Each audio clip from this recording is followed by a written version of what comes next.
The crystal chandelier above table 12 caught the light wrong. Maya Rodriguez had been serving tables at Lumière for 3 years, long enough to know every facet of that Austrian crystal fixture, long enough to notice when something didn't belong.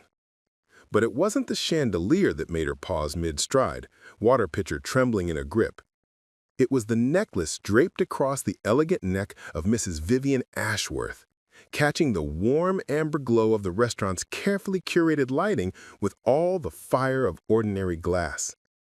Preparing and narrating this type of story took us long efforts and hard work, so if you're enjoying the story, please consider subscribing to our channel. The revelation hit Maya like ice water. The supposedly priceless Ashworth family diamonds, the ones that had graced society pages for decades, the ones whispered about in hushed tones by the restaurant's wealthy clientele, were fake.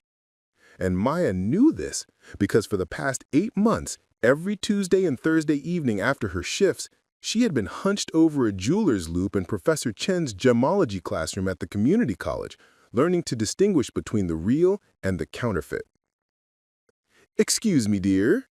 Mrs. Ashworth's voice carried the practiced sweetness of old money, tinged with just enough authority to remind the help of their place. "Could I trouble you for more champagne?" Maya's training kicked in. The restaurant training, not the gemology.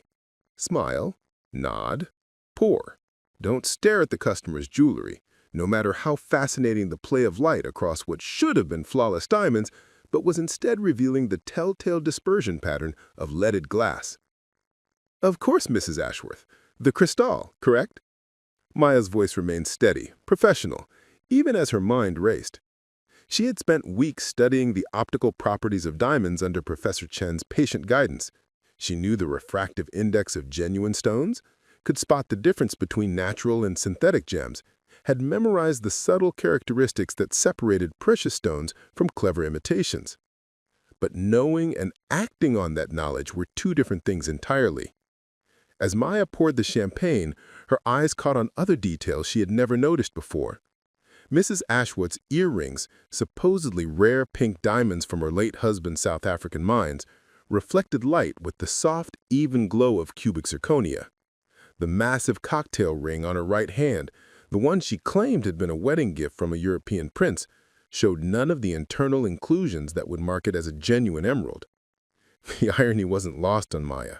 Here she was, a 26-year-old single mother working double shifts to pay for night classes, possessed of more genuine gemological knowledge than most of the millionaires who dined at Lumière weekly.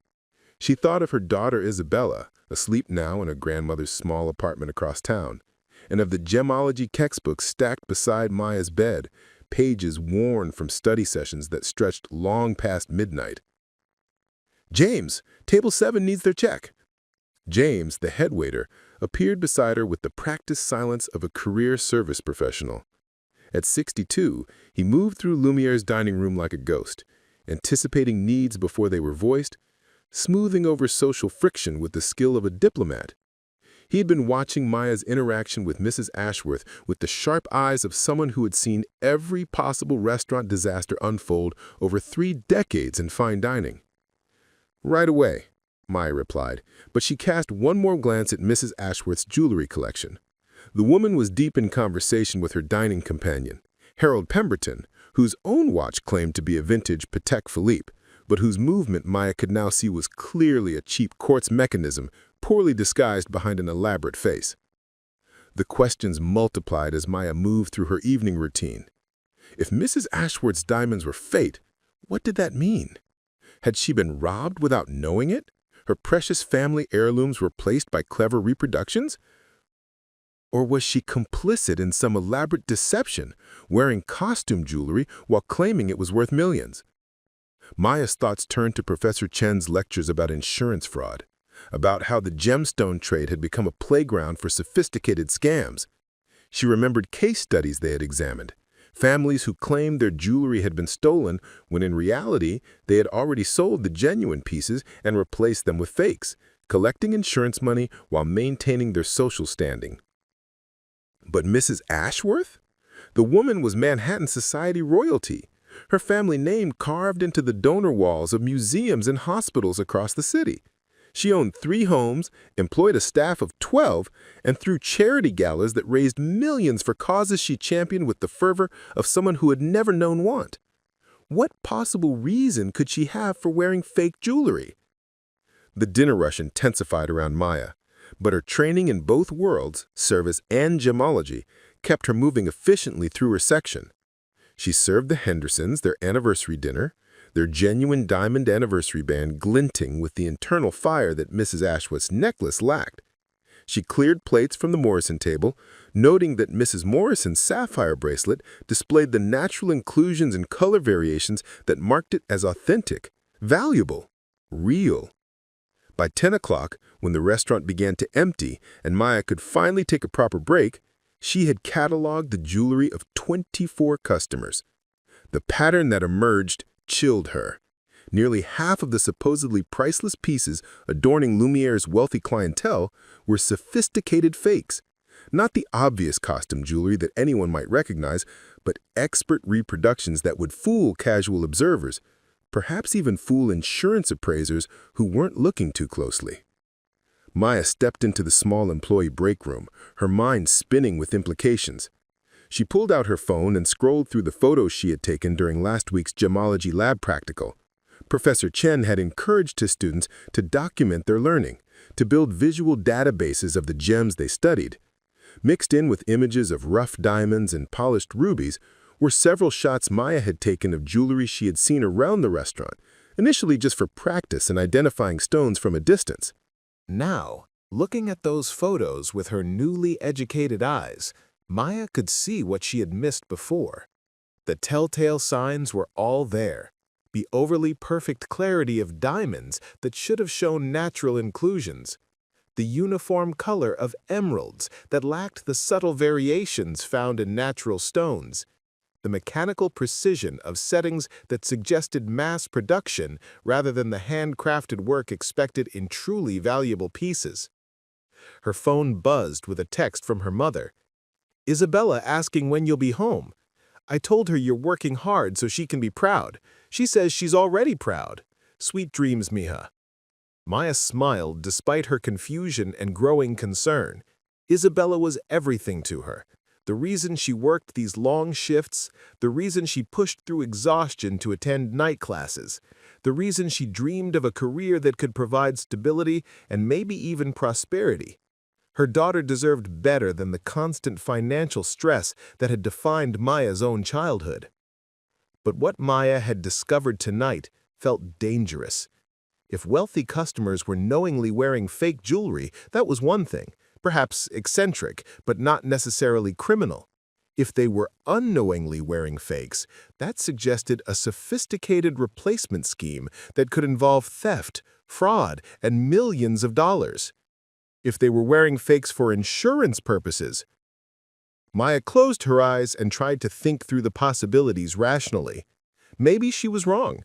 Maybe her 8 months of gemology training wasn't enough to make these kinds of distinctions with certainty. Maybe the lighting at Lumière was playing tricks on her newly educated perception. But even as she tried to rationalize away her observations, Maya knew she wasn't wrong. Professor Chen had drilled the differences into his students with the precision of someone who had spent 40 years in the jewelry trade. Maya could identify synthetic stones, could spot the signatures of various manufacturing processes, could read the subtle language that gems spoke to those who knew how to listen. The break room door opened, and James appeared with 2 cups of coffee. "Thought you might need this," he said, settling into the chair across from her with the careful movements of someone whose feet had carried them through thousands of dinner services. "You seemed distracted tonight. Everything okay?" Maya accepted the coffee gratefully, inhaling the rich aroma that helped clear her head. James had been kind to her from her first day at Lumière, had protected her from difficult customers, had recommended her for the better shifts that allowed her to afford her classes. If anyone could be trusted with her growing concerns, it would be him. "James," she began carefully, "in all your years here, have you ever noticed anything unusual about the customer's jewelry?" His gray eyebrows rose slightly. "Unusual how?" I've been taking gemology classes, and tonight I started really looking at some of the pieces our customers wear. Some things don't seem quite right. James was quiet for a long moment, studying Maya's face with the intensity of someone reading between carefully chosen words. Finally, he leaned forward and lowered his voice. Maya, in 30 years of fine dining, I've learned that the wealthy have their own rules about everything, including what they choose to wear and why. My advice? Focus on the service, collect your tips, and leave the customer's personal business to them. It was good advice, safe advice. But as Maya finished her coffee and prepared to return to her final tables of the evening, she couldn't shake the feeling that she had stumbled onto something much larger than individual eccentricity or personal choice. The sheer number of fake pieces she had identified, the sophistication of the reproductions, the fact that they were all worn by people who moved in the same social circles, it suggested organization, planning, purpose. The last table of her shift was a young couple celebrating their engagement, the woman's hand adorned with a classic solitaire that blazed with genuine fire under the restaurant's lights. Maya served them with extra attention, drawn to their authentic joy and the authentic stone that symbolized their commitment. As she watched them toast their future together, she thought about her own future, about the career in gemology that suddenly felt both more attainable and more complicated than it had that morning. When Lumière finally closed its doors at midnight, Maya lingered in the dining room, ostensibly checking that her section was properly reset for the next day.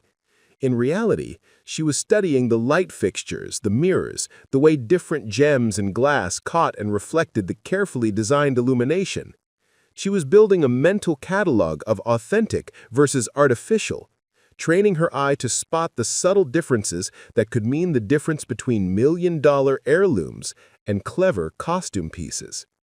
As she finally gathered her things and headed for the employee exit, Maya caught sight of her reflection in the restaurant's polished brass doors. She looked tired, worried, younger than her 26 years, but there was something else in her expression, a sharpness, a focus that hadn't been there before. She was no longer just a waitress taking gemology classes for self-improvement. She was someone who had stumbled onto a mystery, someone whose specialized knowledge had revealed cracks in the perfect facade of Manhattan's elite social world. The walk to her car took her past the restaurant's front windows, where the dim security lights cast long shadows across empty tables. Maya paused, looking back at the scene of her revelation. Tomorrow night, Mrs. Ashworth would likely return, as she did every Friday, wearing her collection of beautiful fakes and treating them as family treasures. Other customers would arrive with their own questionable pieces, playing out whatever drama or deception required them to adorn themselves with counterfeit luxury. And Maya would be there to serve them, to smile and pour their champagne and pretend not to notice the growing catalog of discrepancies between appearance and reality that her training had taught her to see. But pretending not to know and actually not knowing were two different things. As Maya drove through the quiet streets toward her mother's apartment, toward her sleeping daughter and her stack of gemology textbooks, she couldn't escape the feeling that her discovery was just the beginning of something much larger, much more dangerous, and much more valuable than she could possibly imagine. The question that would keep her awake for hours was simple, but loaded with implications. What happens when a waitress with gemological training notices that the emperor's diamonds are actually glass? Maya's alarm buzzed at 6:30 a.m., the same time it had buzzed every morning for the past 3 years. But this morning, instead of the usual reluctant emergence from sleep, she jolted awake with the crystal clarity of someone whose world had shifted overnight. The questions that had circled through her dreams now pressed against her consciousness with urgent intensity. She padded quietly through her mother's small apartment, checking on Isabella's still sleeping form before starting the coffee that would fuel another day of juggling responsibilities. At 7 years old, Isabella possessed the resilience of children who adapt early to irregular schedules and shared spaces. But Maya never stopped feeling guilty about the constraints their financial situation imposed on her daughter's childhood. "Mommy's up early again," Isabella observed 20 minutes later, appearing in the kitchen doorway with her school uniform half-buttoned and her dark hair requiring immediate attention. "Always up early, baby. Come here, let me fix your hair." Maya guided her daughter to the kitchen table, her fingers working through tangles with the practiced efficiency of single motherhood. But her mind remained divided between morning routines and the implications of what she had discovered the night before. Isabella chattered about her upcoming math test while Maya braided her hair, and for a few minutes the familiar rhythm of their morning routine pushed aside the complicated questions about fake diamonds and wealthy customers.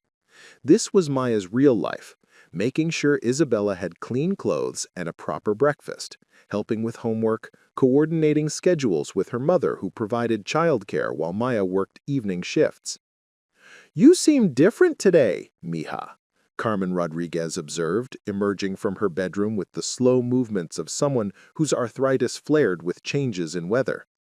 At 63, Maya's mother carried herself with the dignity of someone who raised 4 children as a single parent, working factory jobs and cleaning offices to keep food on the table. "Something happened at work?" Maya hesitated, buttering Isabella's toast while considering how much to share. Her mother had always been her closest confidant, but this situation felt delicate, potentially dangerous. "Just thinking about my classes," she said finally, "learning a lot about identifying quality." Carmen's knowing look suggested she heard the careful editing in her daughter's response, but she didn't push. One of the gifts of their relationship was knowing when to probe and when to let things unfold naturally. After Isabella left for school and Carmen settled in for her morning telenovelas, Maya found herself with 3 hours before her afternoon shift at Lumière. Usually, this time was devoted to studying, reviewing gemological principles, memorizing the properties of different stones, and practicing with the identification tools Professor Chen had recommended his students acquire gradually. Today, however, Maya pulled out her laptop and began researching something entirely different: insurance fraud in the jewelry industry. The articles she found painted a disturbing picture of sophisticated schemes involving wealthy clients, corrupt appraisers, and organized networks that specialized in creating and placing high-quality reproductions. The profits were enormous. A fake necklace that cost a few $1,000s to create could support an insurance claim worth millions. The risks, for those wealthy enough to hire the right lawyers and maintain the right connections, were minimal. Maya learned about salting, the practice of temporarily replacing genuine stones with fakes for insurance photos and appraisals, and then switching them back. She read about inheritance schemes, where heirs sold off valuable pieces while claiming they remained in family collections. She discovered the existence of workshops in Thailand and Eastern Europe that specialized in creating reproductions so convincing they could fool but only the most sophisticated testing. But most disturbing was the pattern that emerged from multiple articles. These schemes almost always involved someone on the inside, someone with access to the genuine pieces, someone trusted enough to handle the logistics of replacement and documentation. Maya thought about Lumière's clientele, about the social connections that linked Mrs. Ashworth to Harold Pemberton to the Hendersons to dozens of other wealthy regulars. They didn't just share a restaurant. They shared social circles, charity boards, investment advisors, and quite possibly the services of the same jewelers, appraisers, and insurance agents. Her phone rang, interrupting her research. Professor Chen's name appeared on the screen. "Maya, I hope I'm not disturbing you," came his familiar voice, carrying the slight accent that marked his childhood in Hong Kong and his decades in New York's Diamond District. "I wanted to discuss your final project proposal. Do you have a few minutes?" "Of course, Professor." Maya minimized her browser windows, feeling oddly guilty about her morning's research. I've been reviewing your work over the past 2 semesters, and I'm quite impressed with your progress. Your eye for detail is exceptional, and your written analyses show real understanding of the field. I wanted to suggest that you consider focusing your final project on authentication techniques and high-value pieces. The irony of the suggestion wasn't lost on Maya. What kind of high-value pieces? Well, you mentioned in class that you work in fine dining, that you sometimes observe expensive jewelry. It might be interesting to document the variety of stones and settings you encounter, perhaps create a photographic catalog with detailed analyses. It would give you practical experience in field identification while building a portfolio that could be valuable for future employment. Maya's pulse quickened. Professor Chen was essentially suggesting she document and analyze the very pieces that had triggered her concerns the night before. That's actually very interesting. Would I be expected to interact with the jewelry owners, or would this be purely observational? Purely observational, of course. The ethics of gemological practice require strict boundaries when it comes to unsolicited appraisals or valuations. Your role would be to observe and document, not to make assessments about authenticity unless specifically requested by the owner. After ending the call, Maya sat in her mother's quiet kitchen, considering the path that seemed to be opening before her. Professor Chen's project suggestion provided legitimate academic cover for the kind of detailed observation and documentation she now felt compelled to undertake, but it also raised the stakes considerably. If she was going to document the jewelry she encountered at Lumière, she needed to be systematic, careful, and absolutely certain of her conclusions. A mistake could destroy her career before it began, could expose her to legal liability, could endanger her job and her ability to support Isabella. But if she was right, if she had stumbled onto a sophisticated fraud scheme, then ignoring what she had discovered felt like a different kind of betrayal. Not just of her training and her growing expertise, but of some fundamental principle about truth and justice that had driven her to seek education and advancement in the first place. Maya spent the next hour reviewing her gemological textbooks, focusing specifically on the chapters dealing with synthetic and imitation stones. She practiced with her jeweler's loupe, studying the few pieces of jewelry she owned: her grandmother's simple gold wedding band, a pair of small diamond studs that had been a high school graduation gift from her mother, and a silver bracelet Isabella had given her for Mother's Day. Each piece told a story of authenticity that went beyond gemological properties. Her grandmother's ring bore the subtle irregularities of handcrafted work from the 1940s, tiny imperfections that marked it as genuine, both in materials and in emotional significance. The diamond studs were small but real, their inclusions and slight color variations proof of natural origin. Even Isabella's silver bracelet, purchased from a mall jewelry store with carefully saved allowance money, was honestly what it claimed to be. The contrast with what she had observed at Lumière the night before was stark. The wealthy customers weren't just wearing expensive jewelry, they were wearing jewelry that claimed to be family heirlooms, pieces with histories and provenance, stones that allegedly came from famous mines or famous collections. If those pieces were fake, the deception went far beyond simple vanity. Maya's afternoon shift began at 2 p.m., but she arrived 30 minutes early to speak with James before the dinner prep intensified. She found him in the wine cellar, checking inventory with the methodical precision that had made him indispensable to Lumière's operations. "James, can I ask you something about the restaurant's history?" Maya began, choosing her approach carefully. "Of course. What would you like to know?" "How long has some of our regular customers been coming here? Mrs. Ashworth, for example?" James paused in his counting, considering the question. "Mrs. Ashworth has been a regular for at least 15 years, probably longer. She started coming here with her late husband, continued after he passed. Why do you ask?"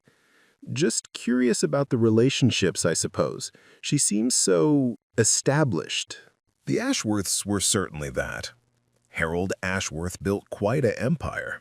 Real estate, shipping, some mining interests overseas.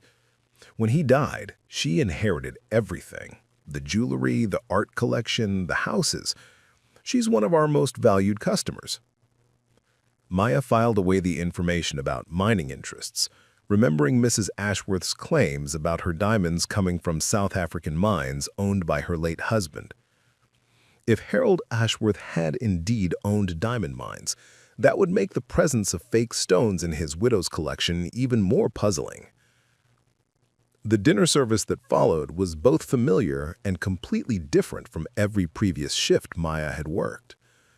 She moved through her section with the same professional efficiency, but now her trained eye cataloged every significant piece of jewelry that passed through her field of vision. Mrs. Patterson's emerald necklace, synthetic stones with the uniform color and clarity that marked laboratory creation. Mr. Chen's, no relation to her professor, vintage Rolex, a modern movement poorly disguised in an authentic-looking case. Mrs. Worthington's pearl ensemble, cultured pearls passed off as natural, their perfectly round shape and uniform luster betraying their artificial origin. But Maya also identified genuinely valuable pieces that validated her growing expertise. The elderly Mr. Somers wore a pocket watch that was authentically antique, its movement bearing the subtle irregularities of 19th-century craftsmanship. Young Mrs. Davidson's engagement ring blazed with the internal fire of a natural diamond, its inclusions and color variations marking it as both real and recently purchased. The pattern that emerged over the course of the evening was disturbing in its implications. The genuinely wealthy, those who had earned their money recently or who maintained direct control over their financial affairs, wore authentic jewelry. But the established families, those whose wealth was inherited, those whose social standing depended on maintaining appearances built over generations, seemed to be systematically wearing high-quality reproductions. Maya began to construct a mental timeline. Harold Ashworth had died 3 years ago, around the time Maya started working at Lumière. She remembered the elaborate funeral, the weeks when Mrs. Ashworth had disappeared from her regular dining schedule, and the gradual return to social activities. If someone were going to replace valuable jewelry with reproductions, the chaos and emotional distraction following a spouse's death would provide perfect cover. But one person working alone couldn't orchestrate replacements on this scale. Maya was looking at dozens of pieces across multiple families, reproductions that would require significant investment, sophisticated knowledge, and access to the original pieces for detailed copying. This suggested either a coordinated scheme involving multiple perpetrators or a single operation with connections throughout the social and professional networks that served Manhattan's wealthy elite. As the evening wound down, Maya found herself studying not just the customers' jewelry, but the customers themselves. How did they interact with each other? Who shared tables? Who acknowledged each other with more than polite recognition? Who seemed to be part of inner circles that extended beyond simple social acquaintance? Mrs. Ashworth dined with Harold Pemberton again, their conversation animated but conducted in voices too low for Maya to overhear. At one point, Maya noticed Mrs. Ashworth adjust her necklace with the casual gesture of someone completely comfortable with the piece she was wearing. If the stones were reproductions, either she didn't know or she was an accomplished actress. But there were other observations that suggested something more complex than simple deception. Maya noticed that several customers made subtle references to temporary pieces or evening sets, language that could be innocent, but that could also indicate they were aware of distinctions between their public jewelry and their secured collections. More troubling were the shared glances she observed between customers when someone commented on jewelry. Not the appreciative looks of people admiring beautiful objects, but the quick, knowing exchanges of people who shared an understanding about the difference between appearance and reality. Maya's shift ended at midnight, but she lingered again in the empty dining room, this time making notes on her phone about the pieces she had observed. She was building a database, she realized, though she wasn't yet sure what she planned to do with the information she was collecting. The drive home took her past several high-end jewelry stores, their darkened windows hiding treasures that Maya was now qualified to evaluate and authenticate. She thought about the career she was working toward, about the possibility of working for auction houses or insurance companies, using her skills to verify the authenticity of valuable pieces. But she also thought about the customers at Lumière, about the complex web of relationships and possible deception she was uncovering, about the million-dollar questions her education was teaching her to ask. Somewhere in the city, craftsmen were creating reproductions indistinguishable from priceless originals. Somewhere, decisions were being made about which families would wear which pieces for which occasions. Somewhere, insurance policies and estate documents recorded the existence of jewelry that might or might not actually exist. And Maya Rodriguez, single mother and part-time student, waitress and apprentice gemologist, was somehow positioned at the center of it all, serving champagne to people whose secrets she was only beginning to understand. As she quietly entered her mother's apartment and checked on her sleeping daughter, Maya realized that her life had already changed irrevocably. The knowledge she carried now created responsibilities she hadn't anticipated when she first enrolled in Professor Chen's class. She couldn't unknow what she had learned, couldn't unsee the discrepancies between appearance and reality that her training had revealed. The question now was what to do with that knowledge, and how to protect the people she loved while pursuing the truth she felt compelled to uncover. Maya's first real test came the following Tuesday when Mrs. Ashworth arrived at Lumière wearing an entirely different set of jewelry than she had worn the previous week. The necklace was still elaborate, still positioned prominently against her elegant black dress, but now it featured what appeared to be rubies instead of diamonds. Maya approached the table with her usual professional demeanor, but her trained eye immediately began cataloging the new pieces. The rubies displayed the uniform color and perfect clarity that marked them as synthetic, but the setting was different, older, more elaborate, with the kind of detailed metalwork that suggested genuine antique craftsmanship. "Good evening, Mrs. Ashworth," Maya said, filling water glasses while observing the jewelry with peripheral vision. "May I start you with your usual champagne this evening?" "Actually, dear, I think we'll try something different tonight," Mrs. Ashworth replied, her fingers absently adjusting the ruby necklace. "Harold and I are celebrating. We've just finalized some business arrangements that have been in negotiation for months." Harold Pemberton beamed from across the table, his own appearance subtly different from the previous week. Gone was the questionable Patek Philippe, replaced by a more modest but authentic Omega that Maya recognized as genuinely vintage. The change was so deliberate, it felt like a message, though Maya couldn't decipher what that message might be. "Congratulations," Maya replied. "Would you like me to recommend something special from our wine list?" As she took their order, Maya found herself studying not just their jewelry, but their entire presentation. Mrs. Ashworth's evening purse was different, a beaded antique piece that looked authentically Art Deco, rather than the modern reproduction she had carried the week before. Even her perfume seemed different, carrying notes that suggested an expensive vintage fragrance rather than a contemporary scent. The transformation extended beyond accessories. Mrs. Ashworth moved differently, spoke differently, carried herself with a confidence that seemed more genuine than the practiced elegance Maya had observed in previous weeks. It was as if she were no longer performing the role of wealthy widow, but actually inhabiting it. Maya's observations were interrupted by the arrival of another regular customer, Detective Robert Kane, who dined alone at Lumière once or twice a month, usually after particularly long days. Maya had always liked Kane. He was polite without being condescending, tipped generously, and treated service staff with the respect of someone who understood what it meant to work for a living. Tonight, however, Kane's presence felt significant in a way Maya couldn't immediately identify. He requested a table with a clear view of the dining room, declined his usual bourbon in favor of coffee, and seemed more interested in observing other customers than in enjoying his meal. Maya found herself studying Kane as carefully as she studied the jewelry around her. His attention seemed particularly focused on the table where Mrs. Ashworth and Harold Pemberton were deep in animated conversation. When Mrs. Ashworth rose to visit the powder room, Kane's eyes followed her movement, and Maya caught him making a note on the small pad he always carried. The evening's revelations multiplied as Maya moved through her section. Mrs. Davidson, who had worn authentic jewelry the previous week, now sported a diamond tennis bracelet that blazed with synthetic fire. Mr. Somers, whose pocket watch Maya had identified as genuinely antique, was now wearing a different timepiece, one that claimed to be vintage, but whose movement Maya could see was clearly modern.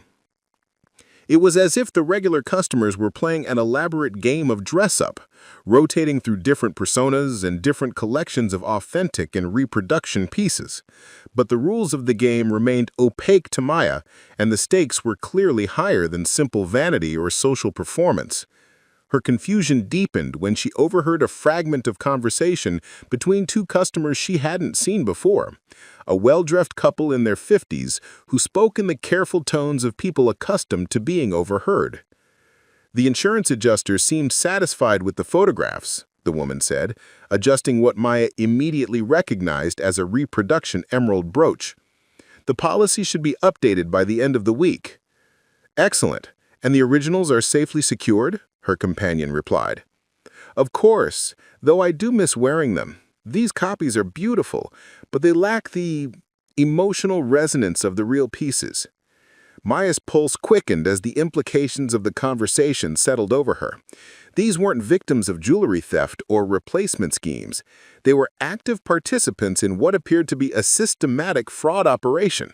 But Maya's understanding of the situation shifted again when she noticed Detective Kane rising from his table, his meal barely touched, his attention fixed on the couple who had just revealed their insurance scheme.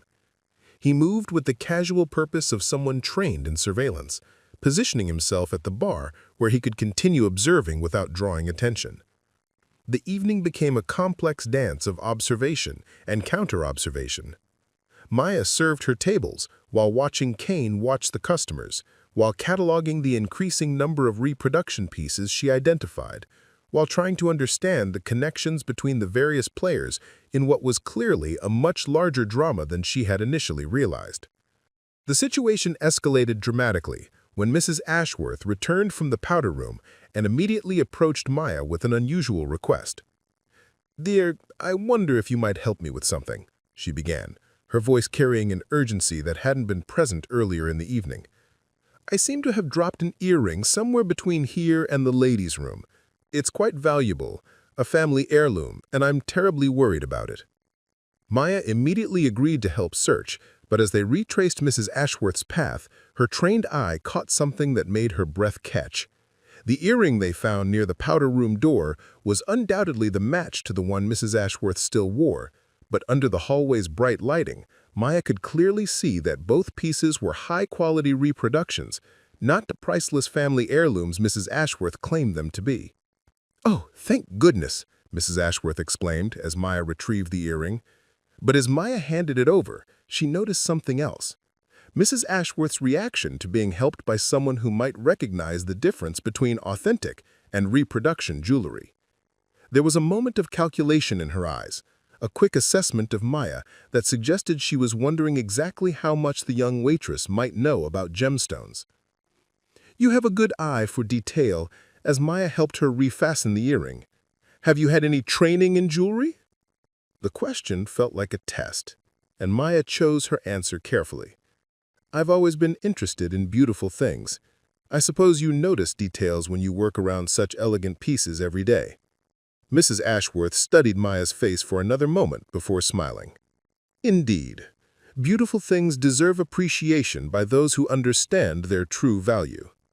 The exchange felt loaded with meaning that Maya couldn't fully decipher, but she sensed that her casual observation of customer jewelry was no longer as invisible as she had assumed. Mrs. Ashworth suspected something, and Maya wasn't sure whether that suspicion made her a potential ally or a potential threat.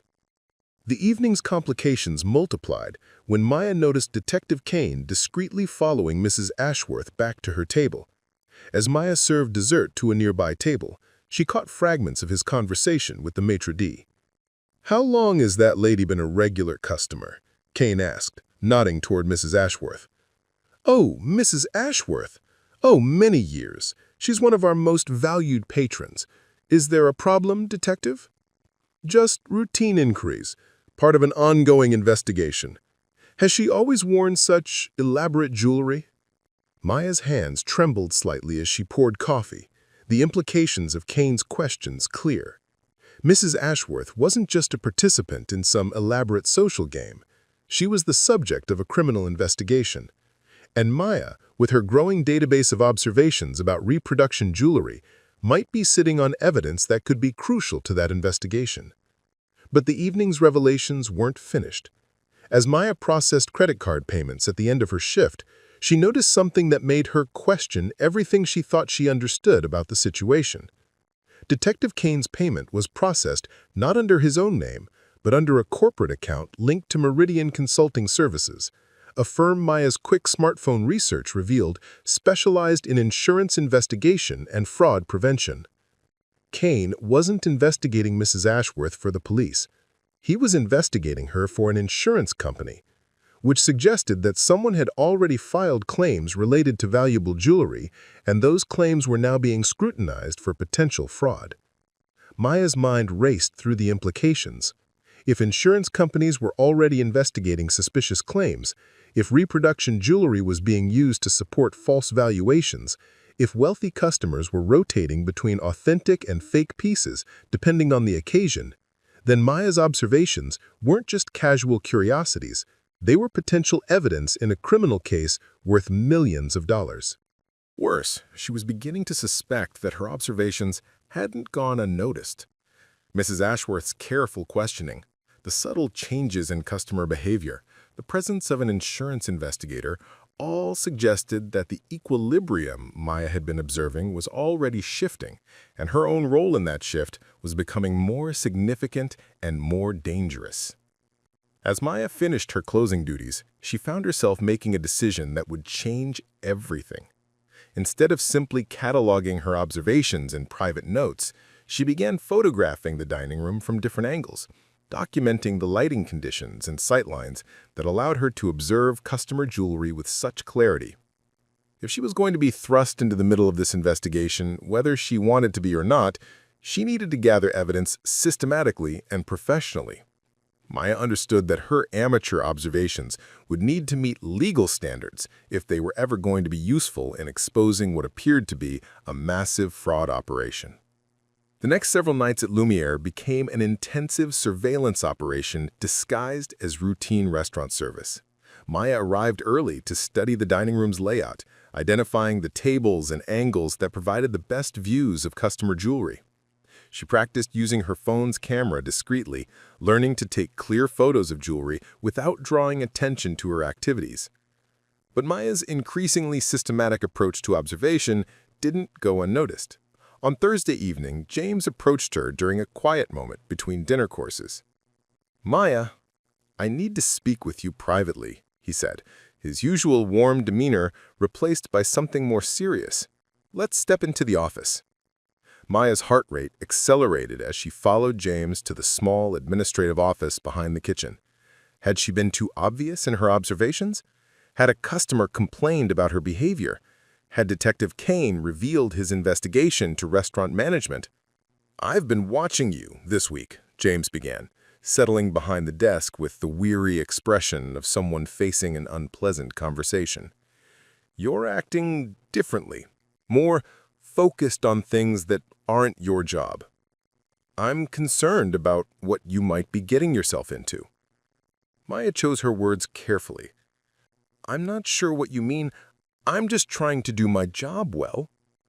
"Maya, I've been in this business for 30 years. I know the difference between good service and surveillance. You're studying our customers like you're building a case against them. That's dangerous territory for someone in your position." The accuracy of James's observation was unsettling, but Maya detected something else in his tone, not just concern for her welfare, but knowledge of why such concern might be necessary. "James, have you noticed anything unusual about some of our regular customers? About their accessories?" James was quiet for a long moment, studying Maya's face with the intensity of someone making a calculated decision. Finally, he leaned forward and lowered his voice. "Maya, there are things about this restaurant, about our clientele, that are more complicated than they appear. I've always protected my staff by encouraging them not to ask questions about things that don't concern them. but you've stumbled into something that does concern you, whether you realize it or not. What do you mean? 2 months ago, Detective Kane approached me. He's not just a customer. He's investigating several of our regulars for insurance fraud. Apparently, there have been multiple claims filed for stolen or damaged jewelry, claims worth millions of dollars. The insurance companies have started comparing notes, and they've discovered some disturbing patterns. Maya felt the familiar chill of confirmation. Her observations weren't paranoid speculation. They were evidence of an actual criminal conspiracy. Kane told me that the investigation centers around a network of wealthy families who have been systematically replacing valuable jewelry with high-quality reproductions, then filing insurance claims based on the original pieces. The profits are enormous, and the scheme has been operating for several years. And Mrs. Ashworth? Mrs. Ashworth appears to be at the center of it all. Her late husband's mining connections gave her access to both genuine stones and the expertise needed to create convincing reproductions. Kane believes she's been coordinating the operation, providing reproduction pieces to other families while helping them navigate the insurance claim process. He wants me to be an informant? He wants you to do what you're already doing, but officially, with legal protection, with formal documentation procedures, with the backing of law enforcement agencies that can act on the evidence you gather. Maya's mind spun with the implications of James's proposal. Becoming an official informant would provide protection and legitimacy for her observations, but it would also formalize her role in what was clearly a dangerous investigation. What happens if these people discover I'm working with the police? That's exactly why Kane needs to move quickly. Word is already spreading through their social network that someone is asking questions about jewelry, about insurance policies, about the connections between various families. If they realize there's an inside observer, they'll either shut down the operation or find ways to eliminate the threat. The phrase, "eliminate the threat," hung in the air between them, its implications clear and chilling. Maya, I need you to understand the scope of what we're talking about here. Kane estimates the total insurance fraud at somewhere between $15 and $20 million. The families involved include some of the most powerful people in the city, people with connections to politicians, judges, police commissioners. If this operation is exposed, the consequences will be enormous. And if it's not exposed? Then they'll continue defrauding insurance companies, while honest policyholders pay higher premiums to cover the losses.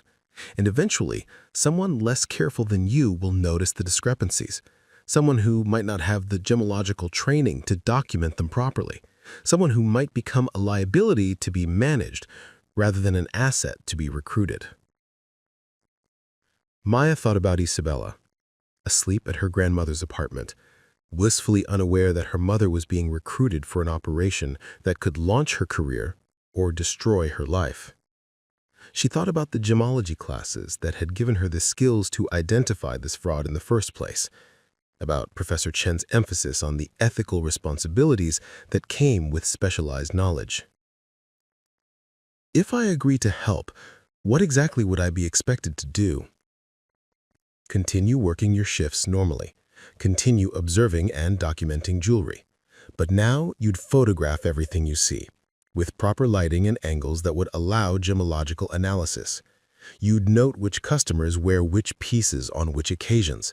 You'd record conversations that might reveal the coordination between different families. And in exchange, legal protection through the prosecutor's office, official documentation of your cooperation that could be valuable for future employment in law enforcement or insurance investigation, and eventually, testimony in court that could help convict people who have stolen millions of dollars from insurance companies.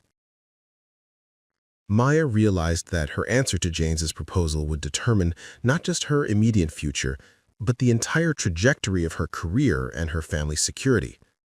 Refusing to cooperate might keep her safe in the short term, but it would also mean abandoning the investigation just as her observations were becoming crucial evidence. Agreeing to help would provide opportunities and protections, but it would also put her directly in the path of people who had millions of dollars at stake in keeping their activities secret. Can I have some time to think about it? Of course, but not too much time. Kane needs an answer by early next week. The investigation is reaching a critical phase, and they need to know whether they can count on your cooperation. As Maya left the restaurant that night, she felt the weight of the decision pressing against her consciousness. The parking lot seemed darker than usual, the shadows deeper, the familiar walk to her car tinged with new awareness of potential surveillance and danger. But mixed with the fear was something else. Excitement about the possibility of using her hard-earned skills in service of something larger than herself. Pride at being recognized as someone whose observations could make a difference in a major criminal investigation. Hope that cooperation with law enforcement might open doors to career opportunities she had never imagined possible.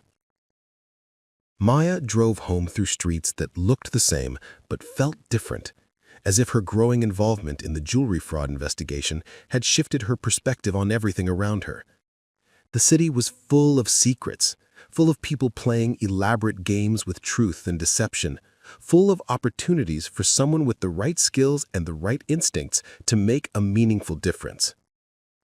The question now was whether Maya Rodriguez, single mother and apprentice gemologist, was ready to step fully into that world of shadows and stakes, where the difference between authentic and reproduction extended far beyond jewelry into questions of justice, truth, and the courage required to expose powerful people who believed they were above the law. As she checked on Isabella and settled down with her gemology textbooks, Maya realized that her education was about to take a dramatic turn toward practical application she had never anticipated. The theoretical knowledge she had been accumulating was about to be tested in real-world circumstances where the stakes were measured not in grades, but in millions of dollars and potentially in lives. Maya's decision came at 3:47 a.m. on Sunday morning, when she woke from a dream about Isabella asking why her mother had to work so many jobs, why they couldn't afford their own apartment, why other children seemed to have more of everything that mattered. The dream had been gentle, not accusatory, but it crystallized the reality that Maya's current path, working as a waitress while slowly pursuing gemological certification, would take years to provide the stability and opportunities she wanted for her daughter. Detective Kane's proposal offered something different, a chance to use her skills immediately, to contribute to something meaningful, to potentially launch a career in forensic gemology that could change their lives in months rather than years. Monday evening, Maya approached James before her shift with the answer she knew he was expecting. "I'll do it," she said simply, "but I need guarantees about protection for my family." James nodded with the satisfaction of someone who correctly predicted an outcome. "Kane will meet with you tomorrow after your shift. He'll explain the procedures, the legal protections, and what happens next." That evening's dinner service felt different to Maya, charged with the significance of her new role. Every observation now carried legal weight, every photograph would become potential evidence, every interaction with customers who might be involved in the fraud scheme would be documented and analyzed by law enforcement professionals. Mrs. Ashworth arrived fashionably late, as was her custom, but tonight she was accompanied by 3 other women Maya recognized as longtime restaurant patrons. The group requested the large corner table that provided privacy while still allowing them to survey the entire dining room. Maya's trained eye immediately began cataloging their jewelry, and what she saw confirmed her worst suspicions about the scope of the fraud operation. All 4 women were wearing elaborate jewelry that claimed to be family heirlooms, but Maya's analysis revealed a systematic pattern of reproduction pieces. Mrs. Patterson's emerald suite displayed the uniform color and clarity of synthetic stones. Mrs. Davidson's diamond parure blazed with the overly perfect fire of cubic zirconia. Mrs. Worthington's pearl ensemble consisted of cultured pearls masquerading as natural ones. And Mrs. Ashworth herself wore what appeared to be a completely different ruby necklace than she had worn the previous week. This one even more elaborate, even more obviously synthetic to Maya's educated eye. But more telling than the individual pieces was the coordination between them. The 4 women moved with the synchronized confidence of people executing a rehearsed plan. They positioned themselves strategically around the table to maximize the visibility of their jewelry.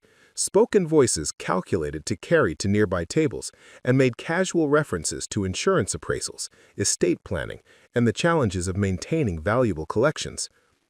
Maya served them with her usual professional attention, but now she was also documenting everything, photographing their jewelry from multiple angles, recording fragments of conversation on her phone's voice memo function, noting the specific claims they made about the provenance and value of their pieces. The evening's most significant revelation came when Maya overheard Mrs. Ashworth discussing the practical logistics of their operation with disturbingly casualness. "The appraiser will be here Thursday. He'll photograph the pieces for the insurance updates, and we can have them back in the vault by Friday morning. The copies have been perfect for public appearances, but I do miss the weight of the real stones." Mrs. Patterson nodded knowingly. "I never realized how much lighter the reproductions would feel, though I suppose that's a small price to pay for the peace of mind that comes with knowing the originals are secure. And the insurance coverage is so much better when the policies reflect current market values. My agent estimates our total coverage has increased by almost 40% since we started working with Vivian's appraiser." Maya's pulse quickened as she realized she was witnessing the fraud scheme's participants discussing their activities with remarkable openness. They felt safe at Lumière, protected by their social status and their assumption that service staff were invisible and irrelevant. But Maya's growing confidence in her surveillance activities was shattered when Mrs. Ashworth suddenly addressed her directly. "My dear, you seem particularly attentive to details tonight. I hope our conversation isn't disturbing other guests." The comment felt like a warning, and Maya realized that her increased focus on their table hadn't been noticed. "Of course not, Mrs. Ashworth. I just want to ensure you have everything you need for a pleasant evening." "Indeed, and I'm sure you understand the importance of discretion when it comes to our private discussions.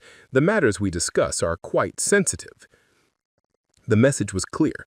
Mrs. Ashworth suspected that Maya was paying inappropriate attention to their conversation, and she was being warned to maintain appropriate boundaries. Confirmed Maya's suspicions about the criminal nature of their activities. Innocent people don't threaten service staff for overhearing casual conversation.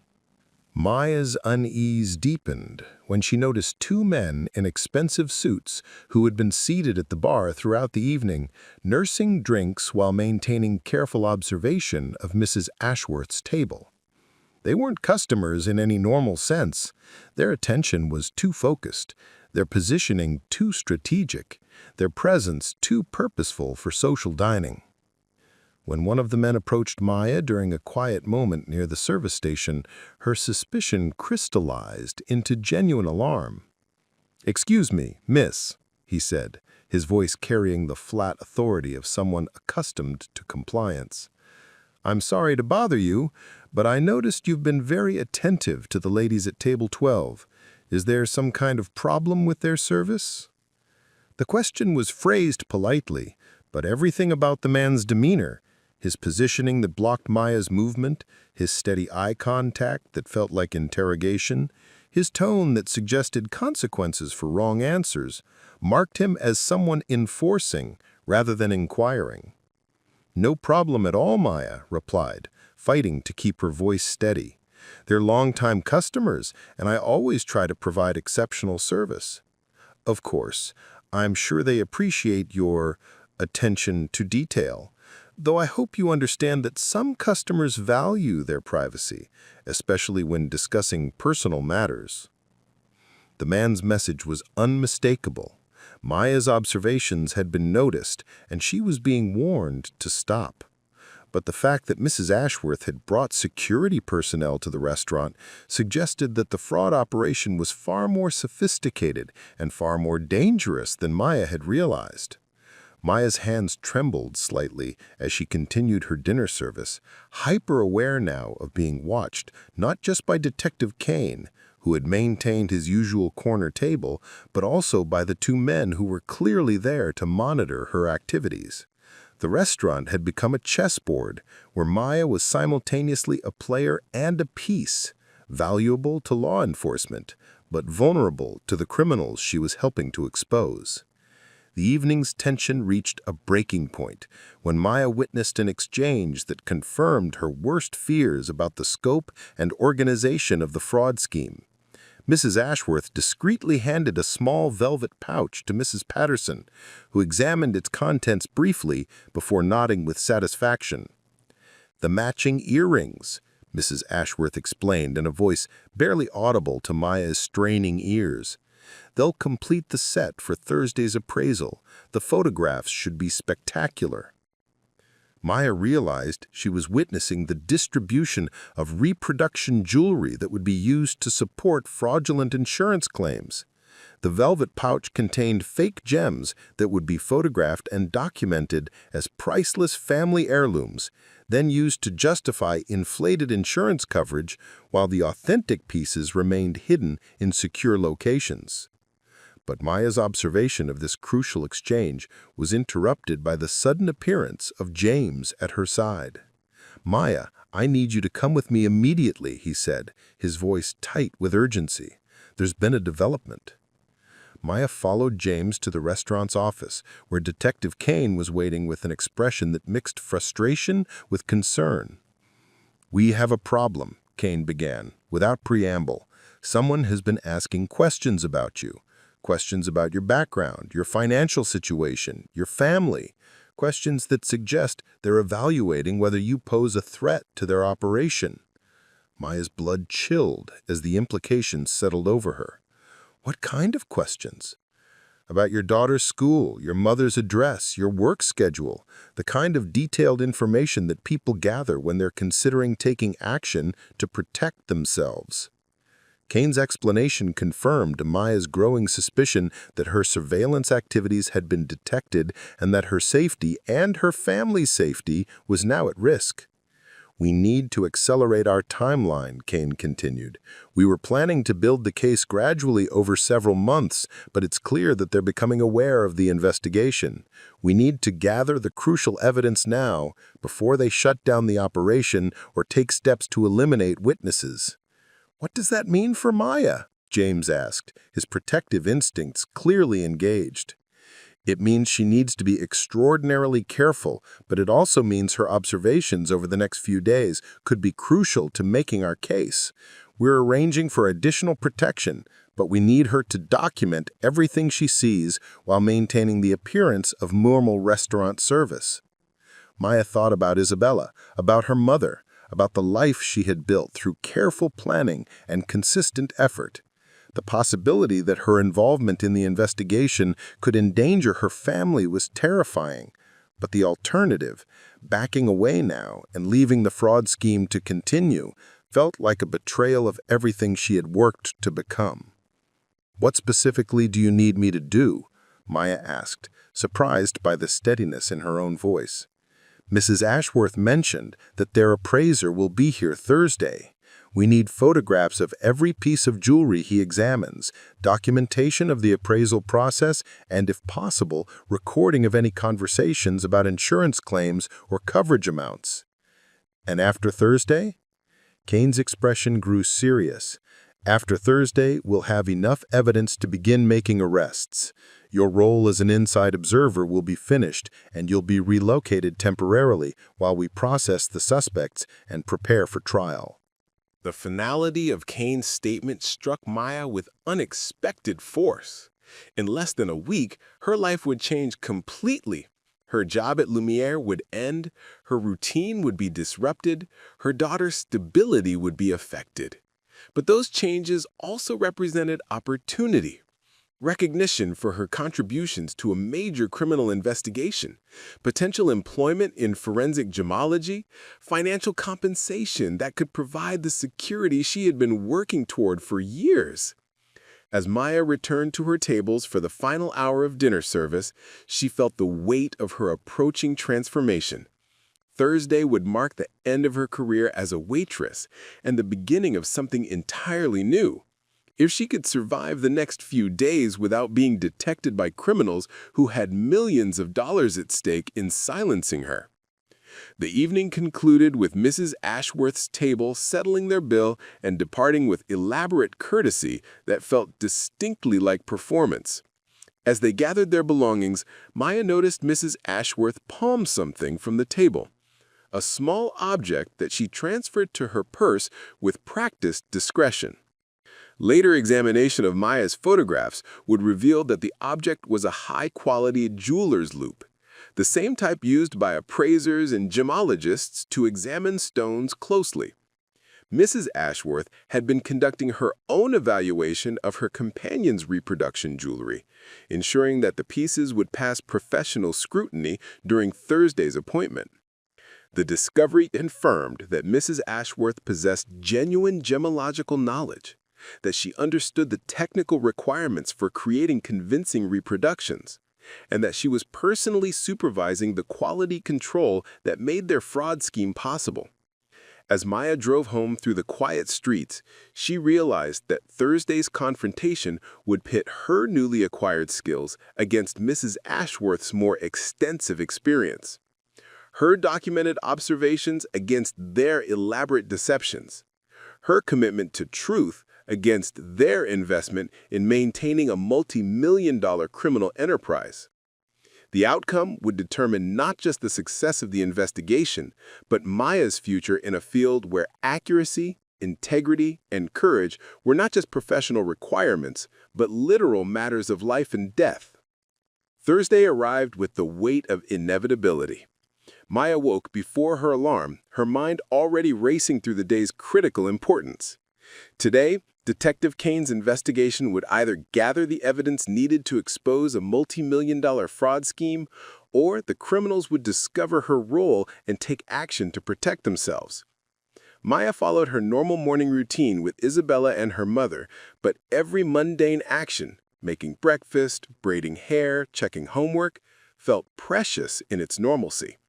She didn't know when or if she would experience these simple domestic moments again. "You seem nervous today, mija," Carmen observed as Maya prepared to leave for her afternoon shift. "Is everything okay at work?" Maya had been dreading this conversation, knowing she couldn't reveal the full scope of what was happening while also needing to ensure her family's safety. "There might be some changes coming," she said carefully. "Good changes, but different than what we're used to. I may need you and Isabella to stay somewhere else for a few days, just as a precaution." Carmen's expression sharpened with the protective instincts of someone who had raised children through various crises. "Maya, what kind of changes? What kind of precaution?" "I can't explain everything right now, but I've been helping with something important at work, something that could be really good for our future, but that requires some temporary safety measures." She hated the partial truth, but Detective Kane had been explicit about maintaining operational security until the investigation concluded. Carmen studied her daughter's face with the intuitive understanding of someone who had learned to read between lines throughout her own difficult life. "We'll be ready," she said simply. "Whatever you need us to do." Maya's shift began at 2 p.m., but she arrived an hour early to meet with Detective Kane and review the surveillance equipment he had provided. The devices were remarkably sophisticated: a pen that contained a high-resolution camera, earrings that functioned as audio recording devices, a bracelet that could transmit photographs directly to law enforcement servers. "Remember," Kane emphasized as he helped Maya test the equipment, "your job today is to document everything, but your safety is the priority. If you feel threatened at any point, if you think they've discovered your role, you signal James immediately, and we extract you from the situation." "What about the other staff? What about James?" "James has been briefed. The other staff believe this is a routine investigation of credit card fraud. They'll be protected, but they won't be involved." Maya spent the final hour before dinner service reviewing her gemology notes, refreshing her knowledge of the specific tests and observations that would be crucial for documenting the appraiser's work. She practiced identifying reproduction techniques under different lighting conditions, rehearsed the discrete photography angles that would capture crucial details without attracting attention. Mrs. Ashworth's party arrived precisely at 6 p.m., not just the 4 women from Monday's dinner, but an expanded group that included Harold Pemberton and 2 other men Maya recognized as regular customers. More significantly, they were accompanied by a distinguished gentleman in his 60s who carried the leather briefcase and portable equipment that marked him as the appraiser they had discussed. Maya's trained eye immediately assessed the expanded group's jewelry, and what she saw confirmed the sophisticated coordination of their fraud scheme. Every piece was a reproduction, but they were reproductions of extraordinary quality, the kind that would photograph beautifully and fool anyone not equipped with advanced gemological testing equipment. The appraiser, introduced to Maya as Dr. Marcus Webb, set up his equipment at their corner table with the efficient movements of someone who had performed this process many times. His portable lighting rig, high-resolution camera, and digital measurement tools created a professional documentation station that would produce insurance photographs of museum quality. Maya positioned herself to serve nearby tables while maintaining clear observation of the appraisal process. Through her recording equipment, she captured Dr. Webb's detailed descriptions of each piece as he photographed them. "The Ashworth ruby necklace," he dictated into his recording device, "features exceptional Burmese stones with minimal inclusions and superior color saturation. Conservative valuation for insurance purposes, $2.8 million.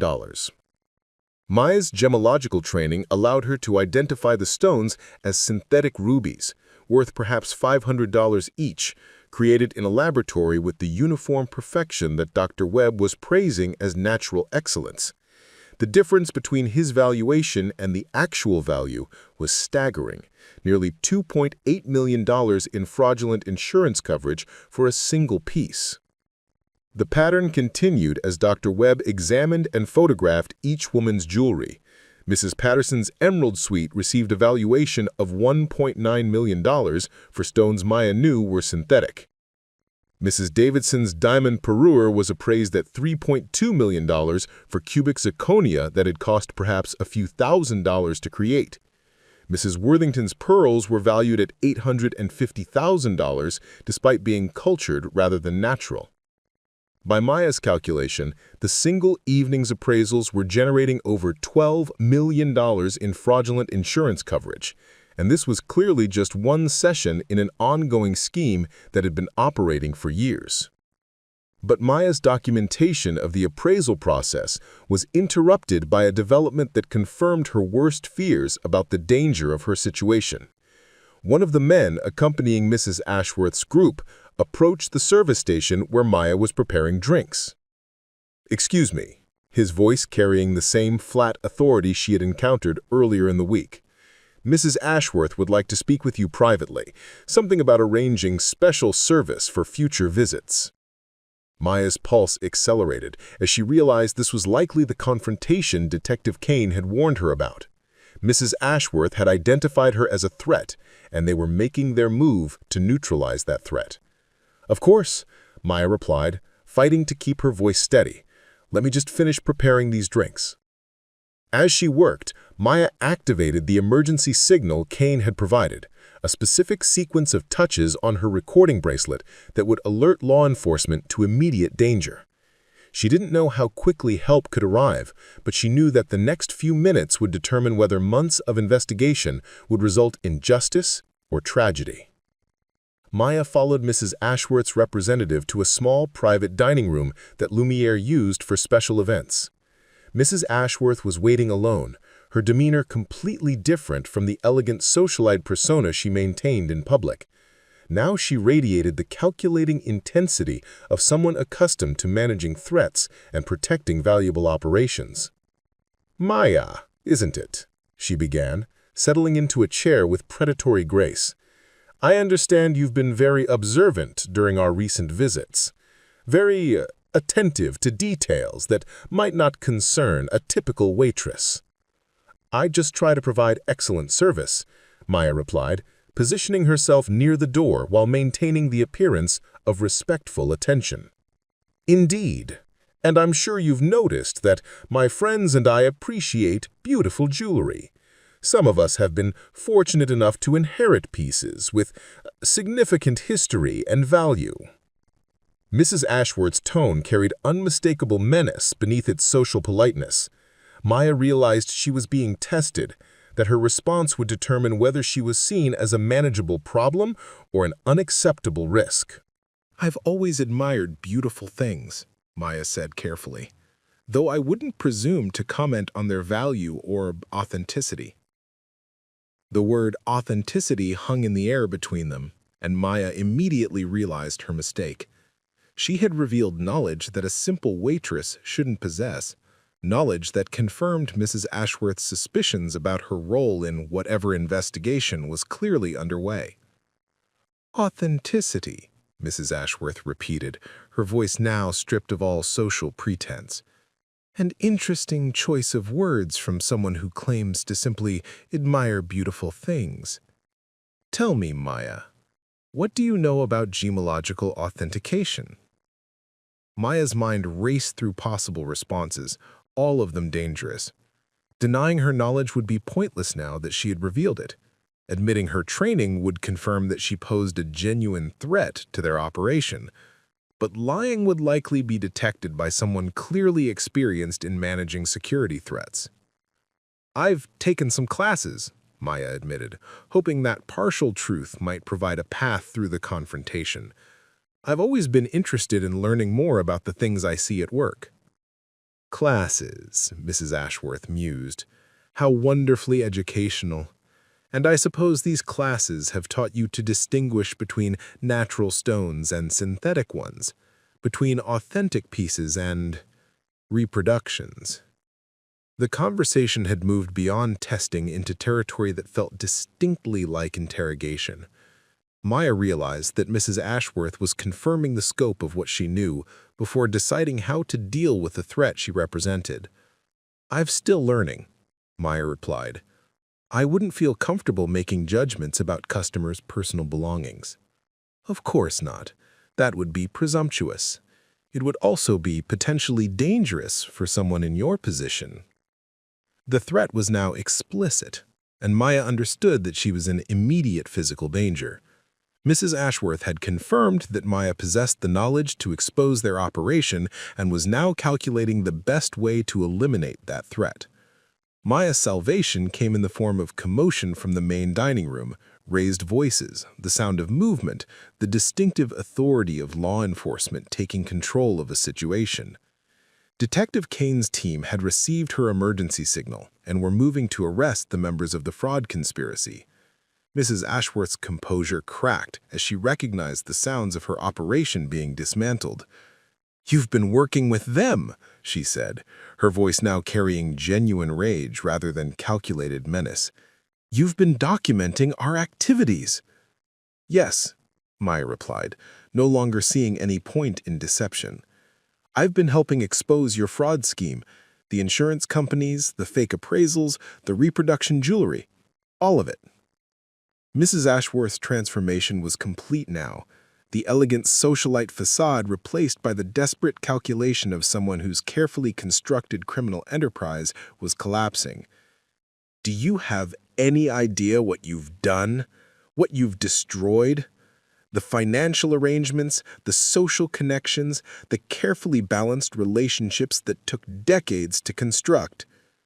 I've helped expose people who were stealing millions of dollars," Maya replied, her confidence growing as she heard Detective Kane's voice directing the arrests in the next room.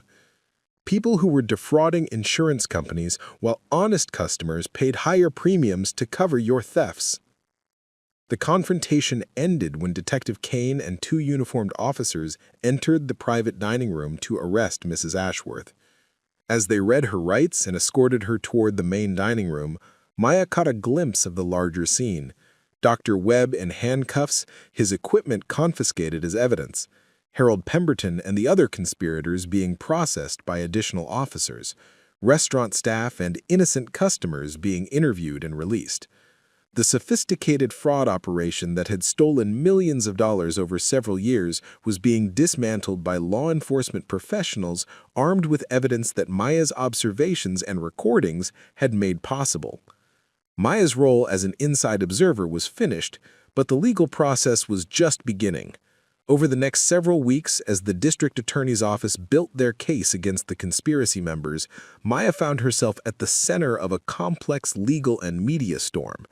Her testimony described the systematic nature of the fraud scheme, the coordination between multiple families, the sophistication of the reproduction jewelry, and the role of corrupt appraisers in generating inflated valuations for insurance purposes.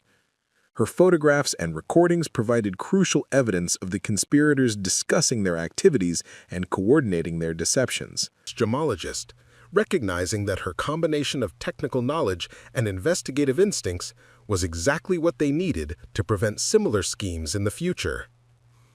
Professor Chen, when he learned of Maya's role in exposing the fraud, accelerated her progress toward gemological certification and recommended her for advanced training programs that would have taken years to access through normal channels. Most importantly, the financial compensation Maya received for her cooperation with the investigation, both from law enforcement and from the grateful insurance companies, provided the security and stability she had been working toward for her entire adult life. 6 months after Mrs. Ashworth's arrest, Maya found herself in a career she had never dared to imagine. As a senior forensic gemologist for Meridian Insurance Investigations, she traveled throughout the country examining suspicious claims, training law enforcement officers in jewelry fraud detection, and helping to develop new technologies for authenticating valuable stones. Isabella, now 8, had adapted to their improved circumstances with the resilience of childhood. But she also understood that her mother's work involved catching bad people who lie about jewelry. Carmen had moved with them to a larger apartment in a better neighborhood, finally able to retire from the factory work that had supported the family for decades. The trial of Mrs. Ashworth and her co-conspirators became a landmark case in insurance fraud prosecutions. The evidence Maya had gathered led to convictions that recovered over $47 million in fraudulent claims and resulted in prison sentences ranging from 5 to 15 years for the participants. But perhaps the most satisfying outcome for Maya was the systematic reform of insurance appraisal procedures that resulted from the investigation. New requirements for independent verification, advanced gemological testing, and background checks for appraisers would make similar fraud schemes far more difficult to execute in the future. Maya had not just exposed a single criminal conspiracy. She had helped transform an entire industry's approach to protecting itself against sophisticated fraud. On a crisp autumn evening 1 year later, Maya stood before a lecture hall filled with aspiring gemologists at her alma mater. Professor Chen had invited her to share her story, not just as an inspiration, but as a case study in how specialized knowledge carries ethical responsibilities. As she concluded her presentation, showing slides of the evidence that had brought down the fraud ring, Maya's phone buzzed with a text from her mother. "Isabella wants to know if you'll be home for her science fair presentation. She's explaining how to test if diamonds are real." Maya smiled, recognizing the beautiful irony. Her daughter was following in her footsteps, fascinated by the intersection of science and truth-telling that had transformed their lives. "The most important lesson I learned," Maya told her audience, "wasn't about identifying synthetic stones or spotting reproduction techniques. It was about the courage to act on what you know, even when that knowledge puts you at risk, especially then."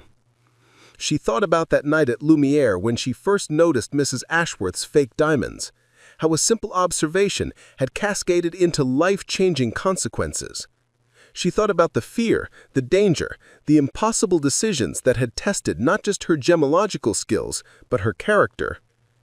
"Your education gives you power," Maya continued, her voice steady with conviction, "the power to distinguish truth from deception, authenticity from imitation. But power without integrity is just another form of fraud. Remember that when you're evaluating your 1,000th stone, when noticing the truth might be inconvenient or dangerous. The gems you study don't lie. They just reflect light according to their nature. Your job is to read that light accurately and report what you find honestly." As applause filled the lecture hall, Maya gathered her materials, already thinking about tomorrow's case. Another suspicious claim, another opportunity to use her hard-won expertise in service of truth.